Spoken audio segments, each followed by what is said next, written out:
development from egg to organ systems. A morphological description of the major stages of embryogenesis.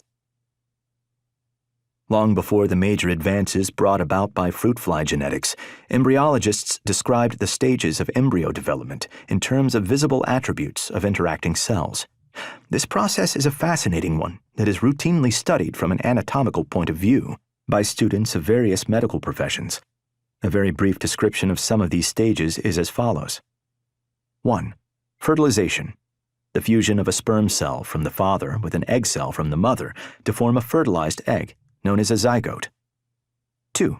Cleavage. Division of the zygote.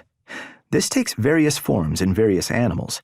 In insects, such as fruit fly, the egg subdivides internally into a layer of cells known as a syncytial blastoderm. In sea urchins and amphibians, the zygote forms a hollow fluid-filled ball of cells known as the blastula. In animals such as birds and mammals, the dividing cells form a disc that floats on top of a massive yolk, known as a blastocyst. 3.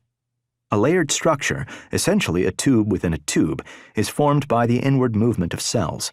This process is known as gastrulation. The inner tube generally gives rise to the gut or digestive system. 4. Through a variety of cellular interactions, the formation of integrated tissues and organs takes place as the various cells differentiate to take on specialized functions.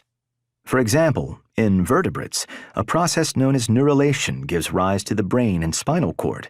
In general, the formation of tissues and organs is referred to as organogenesis. These specialized cells communicate and interact in complex ways to reproduce the structures and functions that depend on accumulated genetic information that has been passed from generation to generation. The multitudes of specialized cells in a developing embryo all carry the same genome, the same set of genes, but they express them in different ways to form complex multicellular structures and functions involving tight coordination between neighboring cells.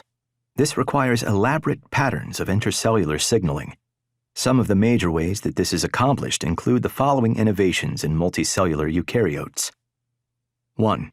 Distribution of cytoplasmic determinants during cleavage of the embryo. 2. Regional specification, which embryologists have referred to as positional information, pattern formation, and morphogenic fields by molecular mechanisms such as Wnt signaling pathways or gradients of proteins or other molecules known as morphogens. When concentrations of morphogens reach critical thresholds during development, they act as genetic switches to change the developmental fates of particular cells in specific regions. 3. Cellular differentiation. Through a variety of mechanisms, including cytoplasmic determinants, various short and long-range cellular interactions, transcription factors, and other mechanisms involving control of gene expression. 4. Modifications of eukaryotic chromosomes, known as epigenetic changes, that change the ways that genes are expressed in particular lineages of specialized cells. Our understanding of these mechanisms has advanced by leaps and bounds in recent years,